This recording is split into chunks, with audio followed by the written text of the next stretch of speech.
What's good, y'all? It's me, Chris, back here with another video. And in today's video, we're going to be discussing why nobody wants to make clothes for fat people. So let's just dive right into this conversation. I don't think I've ever talked about fat phobia in detail on my channel, so I want to give y'all a proper definition of the terminology before we dive into today's conversation. So fat phobia is the fear and dislike of fat people and the stigmatization of individuals with bigger bodies. In reality, it's layers of complex beliefs and institutional systems that treat fat bodies in need of correction and discipline, sometimes through violent means. So just put a pin on that and we will revisit that later.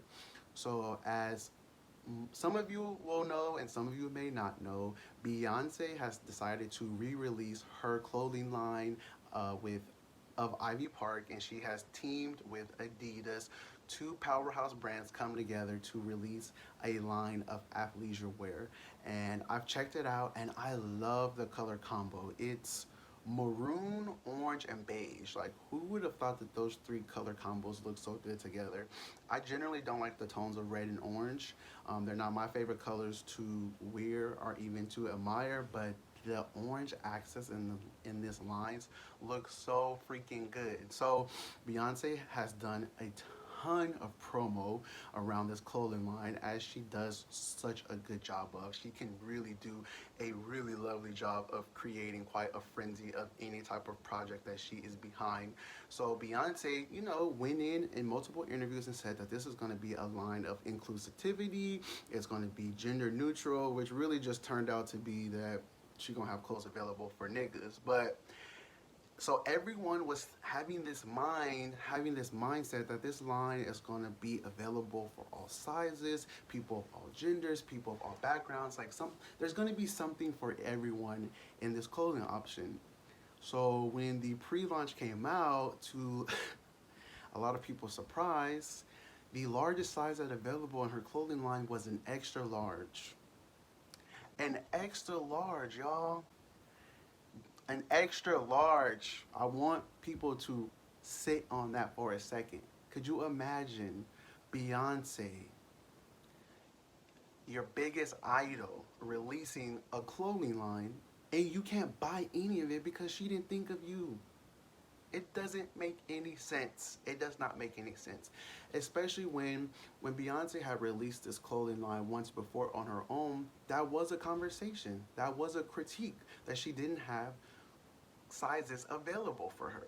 And to me, it doesn't make sense. Like, Beyonce's been on this trajectory of being very conscious and very aware of the critiques and feedback that people give to her. Like, she has done a really good job of including bigger bodies in her performances, in her art, her backup dancers, her band members. When we saw Homecoming and Beychella, there was plenty of bodies that were represented. So it's just puzzling to me for someone that's been on this trajectory to be so mindless and forgetful about including people who she's had a part of her team and people who are fans of her. Now, there has been reports that on third-party sites such as ASO and Shoe Palace that there were other sizes available that went up to a 4X. It has not been confirmed, but even if that was the case, that's always been the situation for fat bodies. Like, oh, you gotta order it special, oh, you gotta go jump through this loop, take a backflip, do a one handstand to get something that's available in your size. Like, I know a lot of people have gone through this with makeup. Thank God the makeup industry is finally getting some type of progression and providing shades, but that used to be I know that was a conversation before that, oh, our company does have different shades, but you have to order it online and then wait 7 days, and it's just like, people who have my skin color exist. I don't know why it's like a specialty thing. Like, I'm not the only one that has this skin color. Same thing with fat bodies. I'm not the only one who has a fat body, who has a bigger body. I don't know why it has to be some type of like gymnastics for me to get clothes that fit my body. Fat people exist too. Like, we wear clothes. It's such a flawed business model when it comes to certain brandings to leave out so much money on the table. Like, I don't even fuck with capitalism. I don't even like participating in it, but like if you are going to, if you are going to be a capitalist, especially like someone Beyonce, I'm sorry, that's my fave. I love Beyonce so much, but she is a capitalist. Let's be realistic here. But like, you leaving money out on the table, like, horrible business motto. And I honestly don't believe that Beyonce just forgot.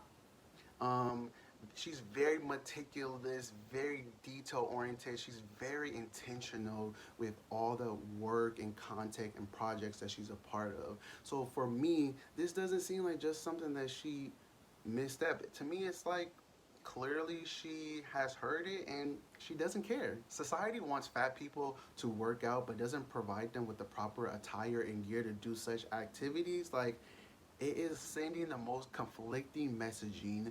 And even in this case, that's not even applicable because this is athleisure wear, which is essentially clothing that has an athletic aesthetic to it, but that is versatile and you can wear in multiple settings, such as like work, brunch, a meeting, on a date, anywhere. So these are clothes that you're providing for people to be worn. There's this weird assumption that people of the size 3X and 4X, fat bodies that don't work out, lies. Fat phobia has made it so that many fat people who are working out in the gym are there because of their insecurity of being fat.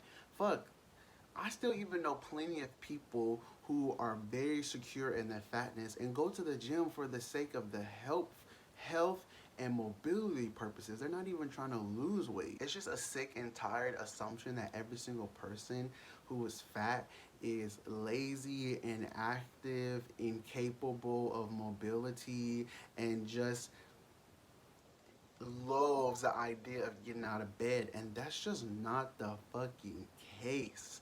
That is an ugly stereotype that has to die quickly with the lack of representation and clothing for fat bodies. And people will say, you know, well, clothing brands don't have to make clothes for everybody. And it's like, this isn't a product for like black people. It's not a product for Asian people. It's not a product for women. I could understand, like, in some cases, certain products are just not going to be for everyone. This is clothes. In every part of the world, there is somebody who is wearing a piece of clothing. Some body type, something somewhere, some human is wearing clothes. So this isn't relative to a culture, because humans exist in the culture of wearing clothes.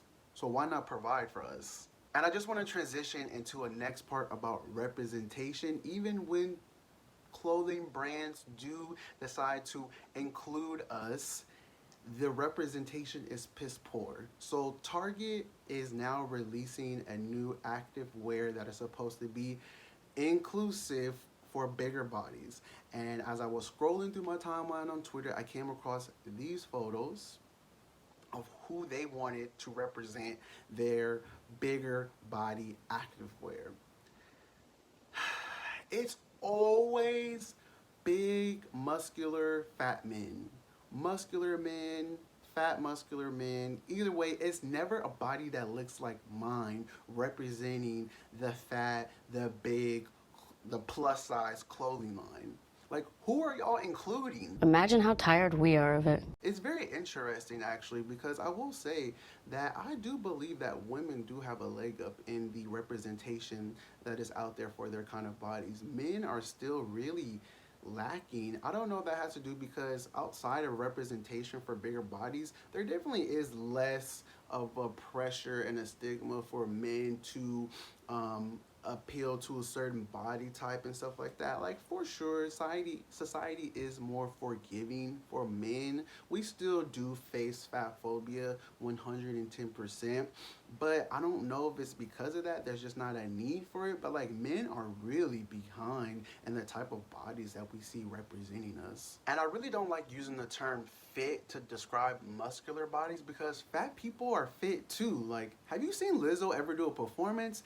That is one in shape woman. Fat bodies are athletic, fat bodies move, fat bodies are capable of so much mobility, And for some reason, when it comes to the people who represent like fitness and mobility and health, it is always somebody in a skinny, muscular, thin body. I tweeted out this photo of myself, shirtless and pantsless, and I stated that until brands start using bodies like myself as representation for their plus size clothing, I'm not celebrating shit because I don't know who it's a win for.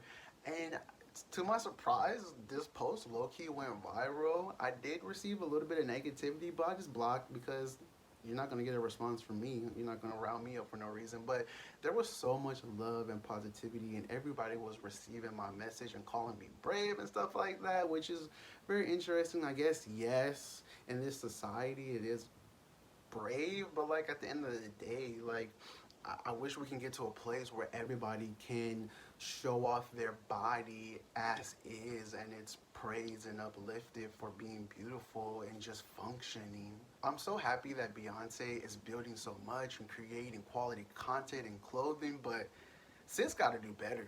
You can't be out here preaching inclusivity if you're not including all people. Fat people deserve clothes that make them feel confident and sexy.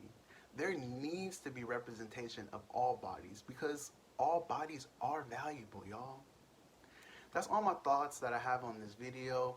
Are y'all aware of Beyonce and Ivy Park? What are y'all thoughts on the lack of inclusion in her sizes? I would love to hear your thoughts and comments down below. Please give this video a thumbs up if you enjoyed it. Please subscribe and be a part of the Crispy Known family. And I will see y'all in my next video. Bye!